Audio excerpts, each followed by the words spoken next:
बापा कौन कहते यही शनिश्चर मेला गोटे मानसिक थिला जदि थिला से वर्तमान आमर कका जी पुरोहित थिले सी एखन टिके घर रोहतक हो गले आ बाहर पूजा पट करना सी हेले चारि भाई हूँ तो मु आर जनक सागर कथबार्ता करू करू ये नना आसिक आम घरे पहुँचले सब तो मोर पुरोहित जहाँ ये नना को मुझे कहली से कहले हाँ मत कहल मान मुझे आई समय आसीपारे नना से कहले हाँ मुझे ठीक 3टारे आसबि नना आसिले आग शनिवार रे आम करने प्रतिश्रुति नहीं सब जुगाड़ जंत्र होता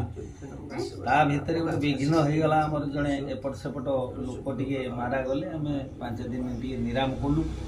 सी शनिवार हो पारानी प्रभु कृपार सी जिते चाहिए ये शनिवार है इच्छा जगत चली जदि न चाहिए गचर डेम्फ तो डेम्फ पत्र टी भी हलबनी तेज जहाँ हूँ से ग्रहराज शनिश्चर मेला आज शनिवार आम आज नना आसिक पूर्व प्रतीक्षा होता जिनसा आज शेष है जहाँ आम भारी खुशी बर्तमान इमिति टाइम रे से आम मेला को सारी देते आम भोगराग सहित समस्त को बांटी पारू दे पारू भल इच्छा तेरे निरंजन चयपेक्षम रविशनु महाग्रह छायां गर्भ संभूतां वंदे भक्ति शनिश्चर।